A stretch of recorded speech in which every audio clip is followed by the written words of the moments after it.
Okay, so hello guys, magandang araw sa inyo at welcome back again na naman sa ating YouTube channel at sa panibagong video tutorial na naman O yan, so bali continuation par nito ng ating tutorial na in-upload natin nung nakaraan patungkol dito sa ating mga mini driving light, kung paano mag-install ng mini driving light. So dun sa first video na in-upload natin, tinuruan ko kayo kung paano mag-install ng mini driving light na walang ginamit na relay or hindi na tayo gumamit ng relay.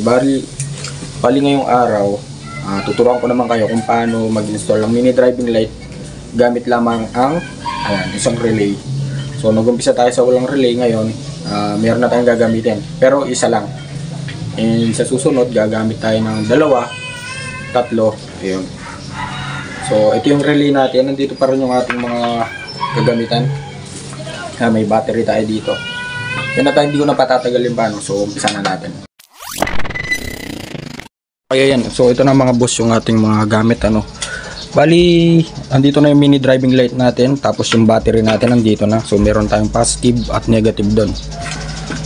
Excuse me, so lapit natin ng konti. Ayan. So meron na rin tayong alligator clamp dito. At yung relay and yung ating switch. So ito nga palang switch na to, 3-way switch siya, kasama to dun sa relay na mini driving light na nabili natin, kung saan 250 pesos lang. So kasama na yan. At yung ating susian. So nandito yung ating ignition switch. Ngayon mga boss, kung first time nyo lang mag-install ng mini driving light at wala kayong idea kung anong gagawin nyo, ang una nyo agad itetest is itong ating mini driving light. So sa mini driving light natin, dahil nga dalawa yan, may mga wire yan. Ayan, kung mapapansin nyo, meron yung red, black at saka yellow. So yung isa na lang mga gagamitin natin. So sa tatlong wire na yan mga bossing, yung isa dyan is ground, automatic ground yung isa dyan. Tapos yung isa dyan, yung kulay ng yellow, at yung isa naman dyan is yung kulay ng white. Hindi sa wiring mga boss, kung sa dun mismo sa mini driving light, kasi diba dalawa yung kulay ng mini driving light natin, isang yellow at isang white. So hahanapin mo lang dyan yung mga ilaw na yan kung alin sa mga wiring na yan. At syempre settings na gusto mo na yun, kung anong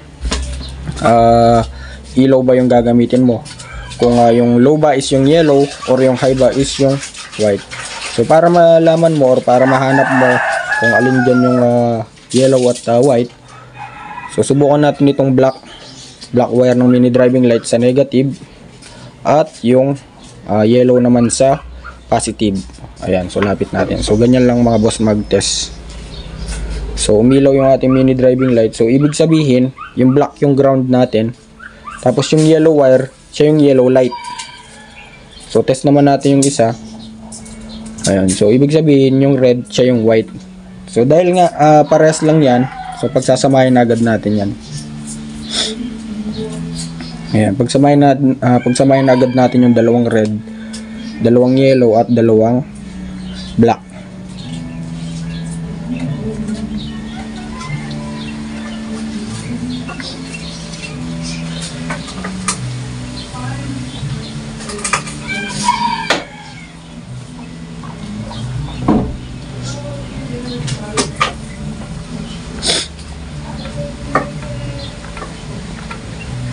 So ayun, tulad nga ng sabi ko mga boss, yung kulay black ng mini driving light natin is siya yung ground. Tapos yung yellow wire, siya yung yellow light. Ayan. Tapos yung red, siya yung white light. Ayan. So ganun lang kasimple, pinagsama na natin. Ngayon,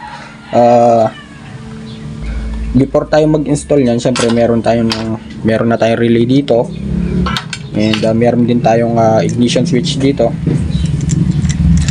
At yung ating 3-way switch. So para mabilis na lang, kapag nakapag-connect nyo na tong tatlong wire na to ng dalawang mini driving light natin, isunod natin is yung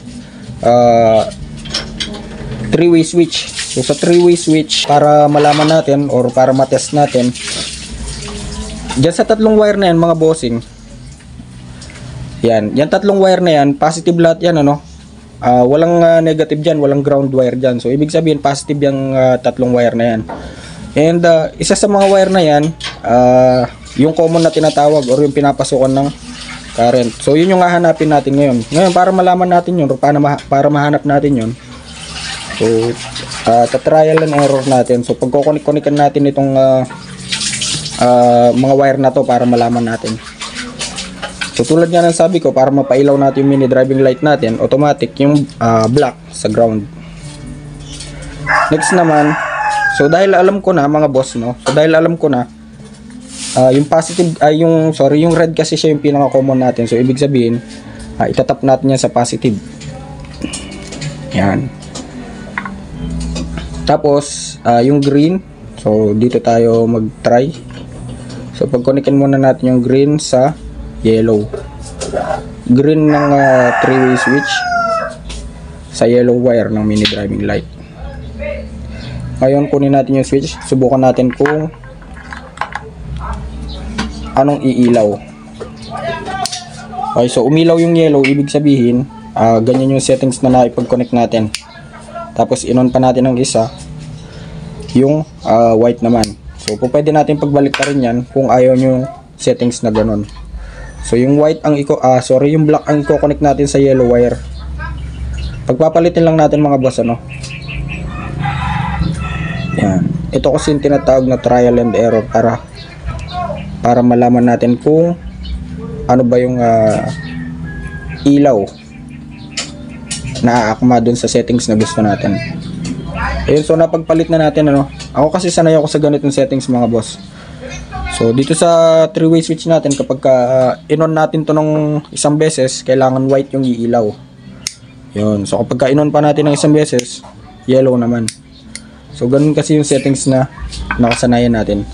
Okay, so na-identify na natin kung anong wire yung papasok doon sa isang wire at kung anong wire yung papasok doon sa kabilang wire.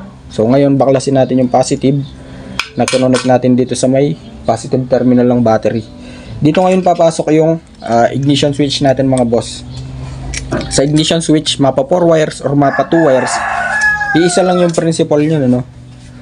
So kapag nakakita kayo ng red wire, yan, sa ignition switch natin, automatic yan yung connected galing sa positive terminal ng battery. Ngayon kapag in-on mo yung ignition switch mo, yung positive na yun lilipat lang dito sa may black wire or yung tinatawag natin na accessory wire. Sa accessory wire, napakaraming connected dyan: headlight, busina, brake light, tail light, starter at iba pa.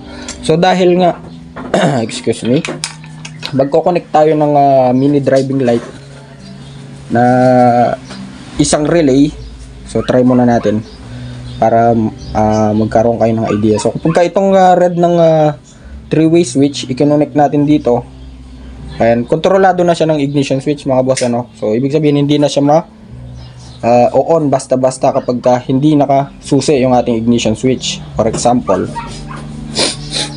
ayan, so kapag in-on natin to, ay naka-off siya. So kapag naka-off siya, no, hindi ilaw yan. Ngayon kapag in-on natin yung susian, dun pa lang iilaw yung ating mini driving light. So kontrolado na siya ng ating ignition switch. Ngayon dahil nga maglalagay tayo ng relay, tanggalin muna natin to. So dahil nga maglalagay tayo ng relay, dito na papasok yung relay natin. So sa relay natin, 5-pin relay nga pala to mga bossing, ano. So tinanggal ko na lang yung isa doon, yung 87A sa gitna, para hindi na siya sagabal dito sa ating tutorial. So kapag hinugot natin yung socket sa relay natin, meron tayong mga numberings dyan. Meron tayong 30, 85, 86 at 87. So 87A yung sa gitna pero pinutol na natin. Ayun. So ibig sabihin kapag nilagay natin yung socket, ang magiging 30 is itong kulay brown. Magiging 85 is yung green. Yan, 86 is yung purple at 87 is yung ating orange. Yan. Balik muna natin. Ngayon, para ma-connect natin to mga boss, kailangan natin gumamit ng fuse dito. So may fuse tayo dito. Yan, so automatic i-connect na natin yung fuse para safety, for safety to, no. Wag nyo tong tatanggalin. Ayan, sorry. Yung fuse na yun, i-connect natin sa 30. Tapos yung kabilang wire ng fuse, ayan, brown is yung 30, Tapos yung kabilang wire ng fuse, i-connect natin yan sa positive terminal ng battery. Direkta yan. Yan. So dyan connected yan.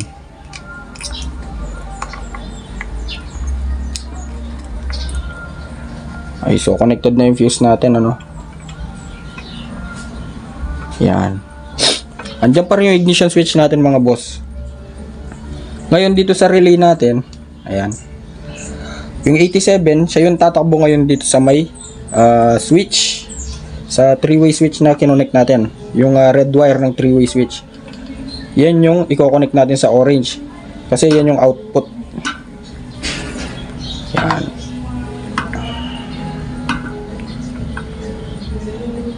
Okay. So meron na tayong common.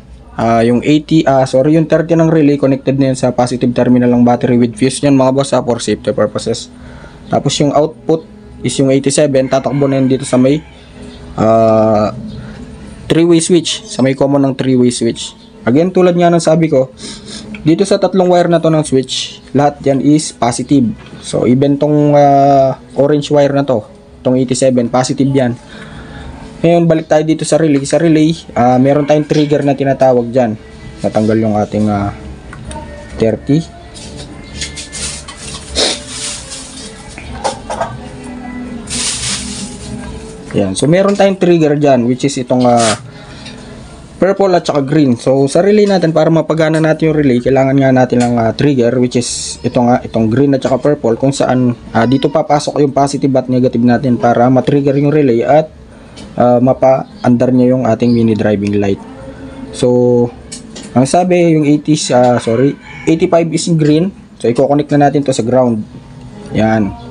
Pwede magkabaliktad ng mga bossing, ano, yung 85 sa green, yung 85 sa ground, or yung green sa ground, or itong 86 sa ground. So, pwede yan, maging vice versa, reverse polarity.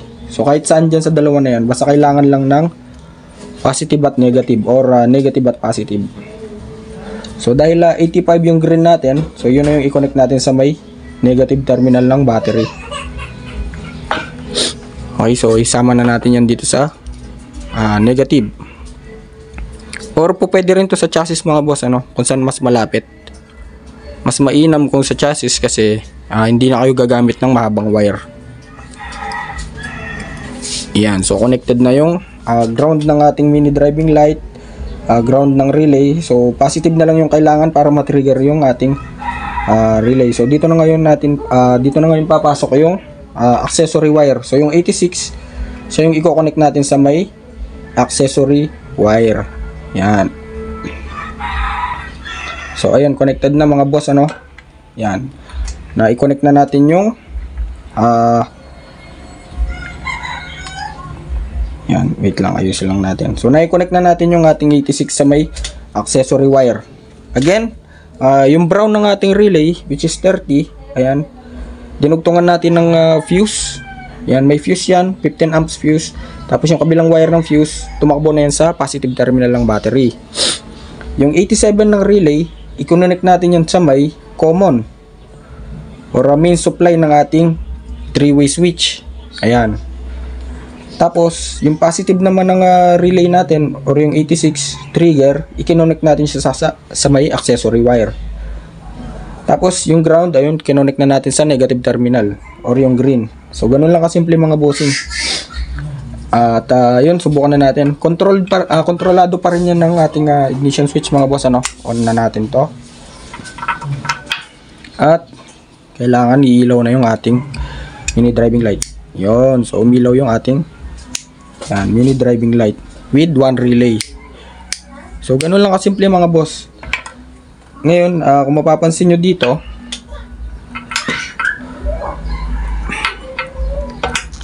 off muna natin. Ayan, so kung mapapansin nyo, habang ino-on natin yung ignition switch, pumipitik din yung relay natin. Lagay natin dito. Yan.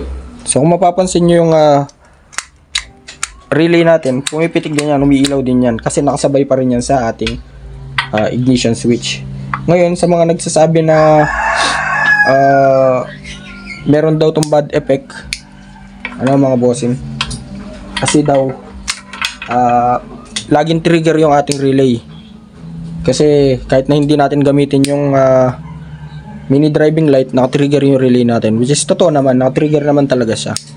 Yan ang kagandahan lang ng setup na to, is kapag nag-on ka ng mini driving light, hindi kumukurap yung mini driving light at headlight, ano, lalo na kapag bubusina ka, magpa-flasher ka, at kung anong mga accessory yung gagamitin mo sa motor. So walang kurap to mga bossing kapag ganitong setup yung ginamit mo. Siyempre inspired by Becky Works, no, by Edel Llamas. Yun, isa sa mga idol natin mag-wiring yun pagdating sa pag-wiring. Yun, so ganun lang kasimple mga bossing. Ulitin natin. Yung 30, yan, dugtungan natin ng fuse. May fuse box yan, 15 amps. Tap natin sa positive terminal ng battery. Yung 87, kinonect natin sa 3-way switch, sa common ng 3-way switch. Ayan. Itong kulay red, siya yung output ngayon. So ibig sabihin magbabato na yung kuryente, magbabato na yan ng kuryente papunta sa may dalawang wire ng ating mini driving light, sa red at saka sa yellow. Ngayon, yung 85 is ground, tinap natin sa negative terminal ng battery. Tapos yung 86, kinonect natin yan sa may accessory wire. So ganun lang kasimple mga bossing, ano. Napakadali lang mag-install ng ating mini driving light. So bali hanggang dito na lang, at sana may natutunan kayo. At kung nagustuhan yung video na to, so please like, share and subscribe.